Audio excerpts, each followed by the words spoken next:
Guys, इस video में हम लोग एक ऐसे शेयर की स्टडी करने जा रहे हैं जो मुझे लगता है आने वाले टाइम में हमें एक बहुत अच्छा खासा रिटर्न दे सकता है।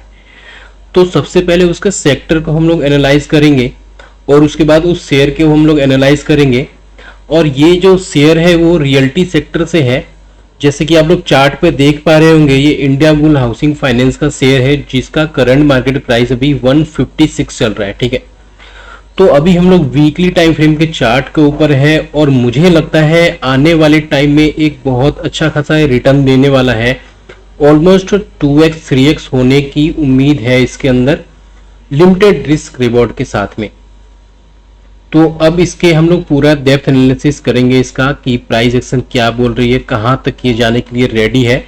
वो भी इस वीडियो के थ्रू आप लोग कुछ सीखने को भी मिलेगा, प्लस इन्वेस्टमेंट पिक के तौर पे आप लोग लिमिटेड रिस्क के साथ में इसको आप लोग एड ऑन कर सकते हैं। ठीक है, तो सबसे पहले हम लोग एक बार इस शेयर को ही जानते हैं और उसके बाद हम लोग इसके सेक्टर पे भी हम लोग जाएंगे।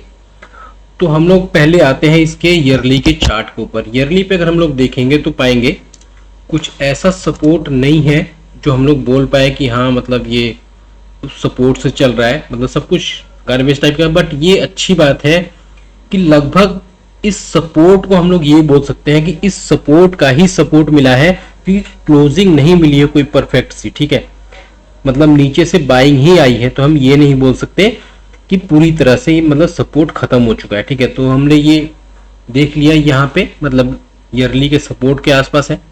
बात करें अगर रेजिस्टेंस की या फिर सप्लाई जोन के ईयरली पे, तो सप्लाई जोन परफेक्ट हमारा बनता है 850 रुपए पे। ठीक है, लेकिन जो पहला रेजिस्टेंस हमारा बनता है वो ये वाला लेवल होगा जो कि हमने मार्क किया हुआ है लगभग 635 के आसपास का। उसके बाद हम लोग आते हैं हाफ ईयरली पे। हाफ ईयरली पे मैंने एक रेजिस्टेंस टाइप का मैंने मार्क कर दिया है जो कि 485 का है और परफेक्ट सप्लाई जोन यहाँ के आसपास का होगा लगभग 600 के आसपास का। अब यहाँ पे क्या है, प्राइस एक्शन ठीक ठाक साइडवेज टाइप की चल रही है। नीचे कोई हम लोग ये नहीं बोल सकते कि डिमांड जोन है या फिर सप्लाई जोन है। एक डिमांड जोन लोग ये बोल सकते हैं कि थोड़ा सा हल्का सा एक लोकेशन टाइप का हम लोग यहाँ से कैप्चर कर सकते हैं। उसके बाद अगर हम लोग आते हैं अगले टाइम फ्रेम पे तो आएंगे क्वार्टरली पे। क्वार्टरली पे जब आएंगे तो क्वार्टरली पे जब हम लोग देखते हैं तो हम लोग यहाँ पे पाएंगे कि एक अच्छा खासा यहाँ पे एक पैटर्न यहाँ पे फॉर्म कर रही है प्राइस। ठीक है, तो अब यहाँ पे देखेंगे प्राइस ने यहाँ पे डाउनफॉल किया, क्वार्टरली का यहाँ पे इसने सपोर्ट लिया है। ठीक है, प्राइस कितनी भी नीचे गिर गई लेकिन सपोर्ट लिया है इसने क्वार्टरली के डिमांड जोन का। तो इसको हम ये बोल सकते हैं कि क्वार्टरली के डिमांड जोन से प्राइस में अभी अप मूव रेडी हुआ है। ठीक है, अब बात करते हैं क्वार्टरली के रेजिस्टेंस या फिर सप्लाई जोन की। तो क्वार्टरली का जो फर्स्ट रेजिस्टेंस यहाँ पे बनता है ठीक ठाक सा, जो कि 570 के आसपास का होगा। और अगर एक सप्लाई जोन हम लोग मार्क करना चाहे तो हमारा यहाँ पे होगा जो कि 600 से लेकर लगभग 1000 के आसपास का होगा। तो इसको हम लोग इग्नोर करेंगे, अभी हम लोग सिर्फ रेजिस्टेंस पे काम करेंगे अपना। अब रेजिस्टेंस की बात करें तो यहाँ पे हाफ ईयरली पे ये रेजिस्टेंस है, क्वार्टरली पे ये है और ईयरली पे ये। ठीक है, यहाँ पे हमने देख लिया कि प्राइस एक्शन की किस तरीके से प्राइस एक्शन काम कर रहा है। क्वार्टरली के डिमांड जोन को प्राइस ने टच किया और वहां से प्राइस में थोड़ी सी अप मूव वाली मूवमेंट आ रही है। अब हम लोग आते हैं मंथली टाइम फ्रेम पे। मंथली टाइम फ्रेम पे जब हम लोग आएंगे, इसको थोड़ा पहले इग्नोर करेंगे। ठीक है, मंथली टाइम फ्रेम पे अगर हम लोग आते हैं तब यहाँ पे हम लोग क्या पाएंगे, यहाँ पे प्राइस जैसे पहले मैं आपको पूरा क्लियर बताता हूं। 1 2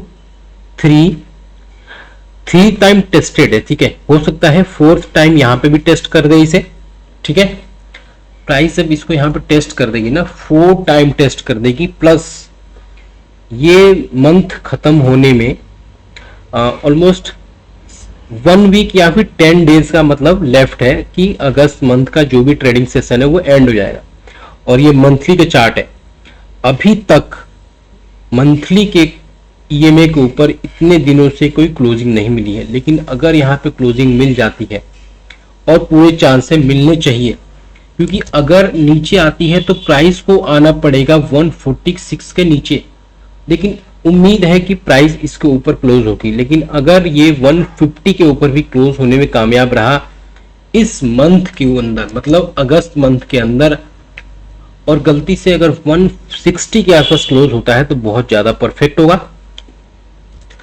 अब इसमें क्या है, हमने ये प्राइस एक्शन देख लिया है, यहाँ पे काफी बार यहाँ पे टेस्ट हो चुका है। बात करें अगर सप्लाई जोन की, यहाँ पे ये भी है कि मंथली के डिमांड जोन को एकदम ओरिजिन पॉइंट से प्राइस चली है, ठीक है, मंथली के डिमांड जोन से प्राइस चली है, कोई ऊपर अच्छा सा नहीं है अभी तक जो सप्लाई जोन रोक सके। एक ही गार्बेज टाइप का है, रोक सकता है प्राइस को, ठीक है, फिर भी वहां पे एटलीस्ट 200 का टारगेट हमारा अचीव हो जाएगा, 200 से लेकर 210 तक। तो ये एक सप्लाई जोन यहाँ पे बन रहा है 210 से 280 के बीच में मंथली का सप्लाई जोन बन रहा है इंडिया बुल हाउसिंग में, जो कि इसका रिएक्शन हम लोग बोल सकते हैं, ठीक है, ये भी रिएक्शन, ये भी रिएक्शन है। अब हम लोग आते हैं ऊपर मंथली के सप्लाई जोन पे, जो परफेक्ट होगा वो ये वाला होगा, तो वो ऑलमोस्ट हमारा 350 या फिर 400 के आसपास का हमारा मंथली का सप्लाई जोन होगा, जो कि एक गार्बेज टाइप का स्ट्रक्चर है जो कि होल्ड कर सकता है प्राइस को। और बाकी ऊपर देखे तो काफी ऊपर, लगभग वो 1000 या फिर 1100 के आसपास का दिख रहा है, ठीक है, ये हमने देख लिया प्राइस एक्शन। अब आते हैं हम लोग वीकली पे, वीकली टाइम फ्रेम पे आएंगे तो प्राइस ने वीकली का भी यहाँ पे क्वार्टरली, मंथली, वीकली सभी का यहाँ पे डिमांड जोन था, ठीक है, परफेक्ट एंट्री मिली है, प्राइस अभी ऊपर जा रही है 95 से लगभग प्राइस 160-70 को टच किया है प्राइस ने। अब प्राइस ने एक तरीके से अगर ये वाला फॉर्मेशन देखे ना वीकली पे, तो एक ब्रेकआउट टाइप का स्ट्रक्चर है। प्राइस ने इस वाले एक रेजिस्टेंस जो फेस कर रही थी, प्राइस ने यहाँ पे क्लोजिंग दिया है। अब क्लोजिंग देने के बाद में ऊपर सस्टेन भी किया है, प्राइस नीचे आ रही है रिट्रेस टाइप का, ठीक है। अब जब प्राइस ऊपर जा रही थी तो बहुत अच्छा खासा उसने एक डिमांड जोन बनाया है, ये वाला एक डिमांड जोन बनाया है प्राइस ने, जो कि एक रेजिस्टेंस का लेवल भी था, पहले सपोर्ट, फिर ब्रेकडाउन, उसके बाद ऊपर क्लोजिंग, अपना अच्छा खासा ये वाला जो जोन है वो एक डिमांड जोन इसने क्रिएट किया है। यहाँ पे देखिए जो कि 125 या फिर 126 से 118 के आसपास का है, ठीक है, वीकली टाइम फ्रेम पे, जहां पे वीकली ईएमए का हमारा सपोर्ट भी है। ये बात हो गई अपनी। बात करें अगर ओरिजिन में, तो ओरिजिन में अपना यहाँ पे प्राइस ने यहाँ पे डिमांड जोन बनाया है 102 के आसपास का। प्राइस नीचे आ सकती है यहाँ को, इस वाले सपोर्ट को या फिर डिमांड जोन को हिट करने, ठीक है, क्योंकि हम लोग यहाँ पे ये बोल सकते हैं कि इस वाले वीकली के सप्लाई जोन में प्राइस की एंट्री हुई है और यहाँ से प्राइस नीचे आ रही है। अब यहाँ पे अगर वीकली पे हम लोग देखने जाएंगे तो वीकली पे जो इसका रेजिस्टेंस या फिर सप्लाई जोन जो भी बनता है वो भी 200 के ऊपर ही बनता है, जहां पे मंथली का भी सप्लाई जोन टाइप का स्ट्रक्चर बना हुआ है, सप्लाई जोन या फिर रेजिस्टेंस टाइप का, ठीक है, लेकिन प्राइस चल कहां से रही है, क्वार्टरली से। तो आपको ये ध्यान में रखना है लॉन्ग टर्म के लिए ये छोटे मोटे जो रेजिस्टेंस है या फिर जो सप्लाई जोन है वो रिएक्शन जरूर देंगे, लेकिन लॉन्ग टर्म इन्वेस्टमेंट के लिए ये मुझे लग रहा है कि ये नया डीएलएफ बनने के लिए रेडी है, ठीक है। ये अपनी स्टडी, मुझे ऐसा लग रहा था कि इस शेयर को आप सभी के साथ शेयर करना चाहिए, तो एक वीडियो के माध्यम से मैं आपके साथ शेयर कर रहा हूं अपनी स्टडी, अपने रिस्क के अकॉर्डिंग आप इसको एड ऑन कर सकते हैं as a long term investment, ठीक है। तो ये तो हमारी बात हो गई, यहाँ पे एक रेजिस्टेंस टाइप का स्ट्रक्चर बना हुआ है जो कि प्राइस को कुछ टाइम होल्ड कर सकती है, क्योंकि मंथली का भी सपोर्ट है उसको, ठीक है, होल्ड कर सकती है, थोड़ा सा डाउन भी कर सकती है, लेकिन इन्वेस्टमेंट तो के तौर पे हम लोग इसको एड ऑन आराम से कर सकते हैं। अब हम लोग आते हैं डेली टाइम फ्रेम पे। डेली टाइम फ्रेम पे भी यहाँ पे जहां पे वीकली का डिमांड जोन है वहां पे ही डेली का भी डिमांड जोन है, ठीक है। अब 125 के आसपास क्या मंथली का कुछ यहाँ पे स्ट्रॉन्ग यहाँ पे स्ट्रक्चर बना हुआ है, तो 125 के आसपास ही मंथली का भी डिमांड जोन है, मतलब काफी बढ़िया ये हमारे लिए अपॉर्चुनिटी होने वाला है, ठीक है। और एक चीज और, हम यहां से दोबारा पेंसिल लेते हैं, मंथली पे अगर हम लोग जाते हैं तो जो लोग पैटर्न को यूज करते हैं उनके लिए ये अपना डब्ल्यू पैटर्न ये बना रहा है। गलती से इसके ऊपर क्लोजिंग, सॉरी थोड़ा ऊपर ज्यादा चला गया, इसको हम लाइन के माध्यम से समझने की कोशिश करते हैं। इसको पहले डिलीट करना होगा, गलती से ये डब्ल्यू पैटर्न का ब्रेकआउट होता है ना गाइस, कुछ भी नहीं है, ये छोटा मोटा होल्ड कर सकता है 200 के आसपास, बाकी कुछ भी नहीं है यहाँ पे रोकने के लिए, कुछ भी नहीं, एटलीस्ट यहाँ तक 400 का। ठीक है, तो ये हमने डेली टाइम फ्रेम पे देखा, जहाँ पे यहाँ पे मंथली, वीकली, डेली का भी डिमांड जोन है। ठीक है, तो ये हमारा स्ट्रक्चर बन रहा है जो कि मुझे लगता है लॉन्ग टर्म में बहुत बड़ा टारगेट मिलने वाला है। अब हम लोग आते हैं वीकली टाइम फ्रेम पे। वीकली टाइम फ्रेम पे जब हम लोग आएंगे तो थोड़ा इसको मैं डिलीट करूंगा कि ये आपको थोड़ा सा कंफ्यूज करेगा, वो हम लोग यहाँ से डिलीट करेंगे। हाँ, ये डिलीट हो गया अपना। लाइन से कुछ कंफ्यूज नहीं होना है आपको, ये वीकली का डिमांड जोन मार्क है, ये मंथली का एक रेजिस्टेंस टाइप का एरिया, मतलब सॉरी, ये रेजिस्टेंस टाइप का एरिया जिसको क्लोजिंग दे दिया है प्राइस ने। ठीक है, वीकली का, यहाँ पे वीकली में क्लोजिंग मिल चुका है, तो यहाँ पे एक अच्छा खासा हमारे लिए अपॉर्चुनिटी बनती है बाइंग के लिए। अब क्या हमें करना है कि अगर यहाँ पे हमें एंट्री मिलेगी, सीएमपी पे हम लोग कुछ क्वांटिटी ऐड ऑन कर सकते हैं। अगर प्राइस नीचे आती है बाई चांस 125 के आसपास, तो कुछ क्वांटिटी हम लोग यहाँ पे भी ऐड ऑन करेंगे। और गलती से प्राइस अगर यहाँ से करके अगर प्राइस यहाँ पे भी आती है, मतलब 102 के आसपास भी आती है, तो बाकी की क्वांटिटी हम लोग यहाँ पे ऐड ऑन करेंगे। स्टॉप लॉस हमारा कहाँ पे होगा? स्टॉप लॉस अपना होने वाला है लगभग 84 या फिर 80 का स्टॉप लॉस होगा हमारा इंडिया बुल हाउसिंग फाइनेंस में। ठीक है, मतलब कुछ क्वांटिटी हमने यहाँ पे ऐड ऑन कर लिया है, कुछ क्वांटिटी 125 के आसपास, और कुछ क्वांटिटी हमने ऐड ऑन कर लिया 102 के आसपास। स्टॉप लॉस हमारा 85 या फिर 80 का स्टॉप लॉस होगा हमारा। ठीक है, टारगेट जो मैं इसके अंदर देख रहा हूँ, टारगेट में फर्स्ट टारगेट जो मैं देख रहा हूँ शॉर्ट टर्म के लिए, मेरा 200 का पहला टारगेट होगा। उसके ऊपर अगर मैं लॉन्ग टर्म के लिए जाता हूं तो मेरा अगला टारगेट सीधा 400 का होगा। 400 से पहले इसके अंदर कुछ भी नहीं मैं समझता रुकने के लिए है इसके अंदर।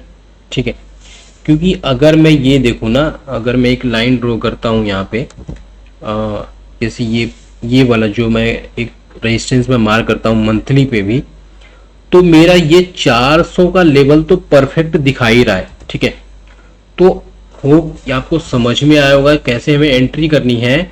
यहाँ पे मैं नोट डाउन करता हूँ एक बार ताकि आपको आसानी रहे इसको समझने के लिए। ठीक है, अब हम क्या करते हैं, जैसे कि हमें क्या करना है, 50% क्वांटिटी, ठीक है, 50% क्वांटिटी ऐड ऑन सीएमपी। ठीक है, बाकी की जो हमारी लगभग 30% क्वांटिटी होगी उसे हम लोग ऐड ऑन करेंगे 125 के आसपास। ठीक है, उसके बाद हमारा जो क्वांटिटी बचता है 20% का कैपिटल, 20%, सॉरी इसको मैं ऐसे लिखता हूं, rest 20%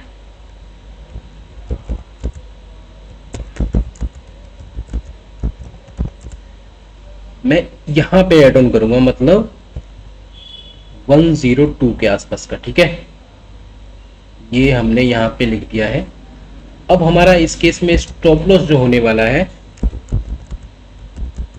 our cell for investment 80 या फिर 82 का स्टॉप लॉस होगा ऑन वीकली क्लोजिंग। ठीक है गाइस, याद रखना वीकली क्लोजिंग पे हमारा स्टॉप लॉस होने वाला है। वीकली क्लोजिंग पे अगर इसके नीचे क्लोजिंग मिलती है तब हमें यहां से साफ साफ एग्जिट कर जाना है। ठीक है, तो ये हमारे हो गए जो हमारी एंट्री है। सारा हमें एक बार में पैसा नहीं लगाना है, पहले हमें डिसाइड करना है कि हमें कितना क्वांटिटी इसके अंदर ऐड ऑन करना है। अगर प्राइस सीएमपी पे हम लोग कुछ जैसे 50% क्वांटिटी ऐड करते हैं, 30% क्वांटिटी हमें 125 के आसपास ऐड ऑन करना है, रेस्ट 20% क्वांटिटी जो होगी 102 के आसपास ऐड ऑन करना है। स्टॉप लॉस जो हमारा होने वाला है 80 या फिर 82 रुपए का स्टॉप लॉस होगा। ठीक है।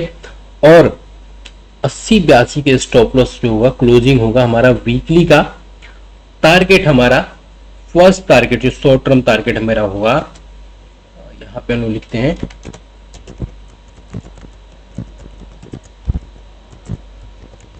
200,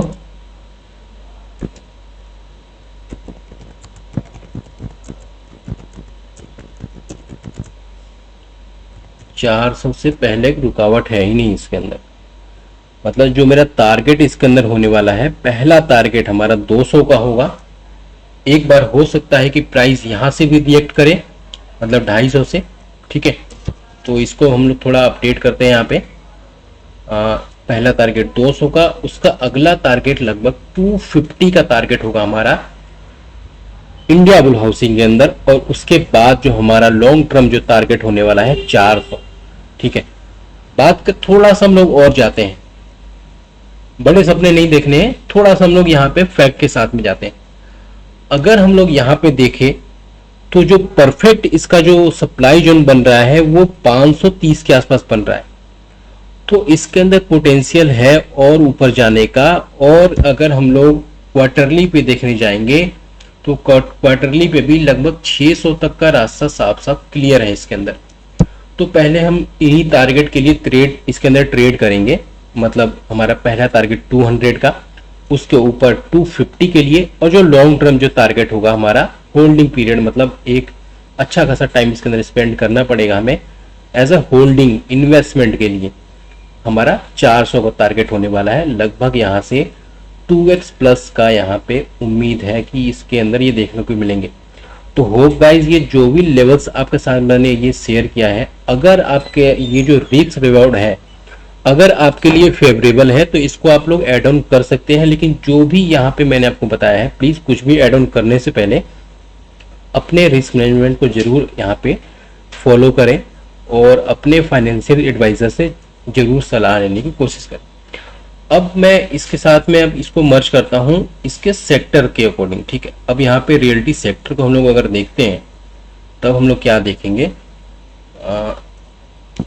यहाँ पे हम लोग ईयरली के डिमांड जोन पे आएंगे। तो ईयरली के टाइम फ्रेम पे कुछ ऐसा है नहीं अभी, ठीक है। अब हम लोग आते हैं क्वार्टरली पे। क्वार्टरली पे भी लगभग ये वाला एक स्ट्रक्चर है जो कि एक बार बार रेजिस्टेंस फेस कर रहा था, जिसको यहाँ पे परफेक्टली यहाँ पे क्लोजिंग मिली है। यहाँ पे फिर प्राइस रिट्रेसमेंट टाइप का यहाँ पे स्ट्रक्चर बनाया, फिर यहाँ पे प्राइस ऊपर गई, ठीक है। ऊपर कुछ है नहीं यहाँ पे, मतलब ये सेक्टर अभी हम लोग देखेंगे किसी सेक्टर के अकॉर्डिंग ये बहुत ही कम प्राइस के अंदर है। और यहाँ पे अगर आप लोग देखेंगे रेंज को तो लगभग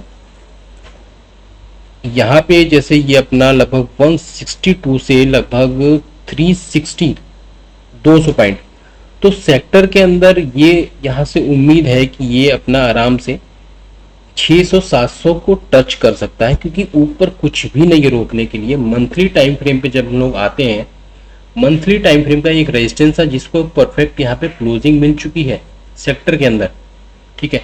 और सेक्टर में बड़ी सेलिंग अगर आती भी है तो यहाँ पे प्राइस ने यहाँ पे मंथली का डिमांड जोन क्रिएट किया है जो कि काफी स्ट्रॉन्ग है। अच्छा खासा यहाँ पे इसने इस पूरे एरिया को भी क्लोज कर दिया है, इस वाले एरिया को क्लोज कर दिया है, ठीक है।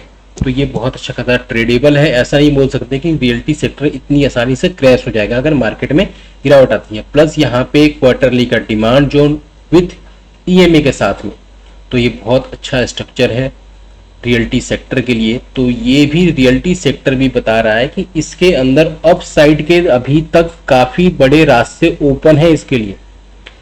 तो गाइज ये हमारी रिसर्च थी रियल्टी सेक्टर के ऊपर, और ये शेयर था हमारा इन्वेस्टमेंट पर्पस के लिए। तो होप गाइज ये जो भी रिसर्च मैंने आपके साथ शेयर किया है आपको जरूर समझ में आएंगे, और उम्मीद करते हैं ऐसे ही वीडियो के लिए आप हमारे यूट्यूब चैनल को सब्सक्राइब करते रहेंगे। और आपने अगर अभी तक हमारे टेलीग्राम चैनल को ज्वाइन नहीं किया है तो वीडियो के डिस्क्रिप्शन बॉक्स में आपने टेलीग्राम चैनल का लिंक डाल दिया हुआ है, आप वहां से जाके टेलीग्राम चैनल को चेकआउट कर सकते हैं, जहां पे जो भी रिसर्च होती है टोटली फ्री ऑफ कॉस्ट आपके साथ शेयर की जाती है। तो चलिए गाइस वीडियो को यहीं पे एंड करते हैं, मिलते हैं नए वीडियो में नए टॉपिक साथ में। तब तक के लिए bye, take care and keep watching my videos.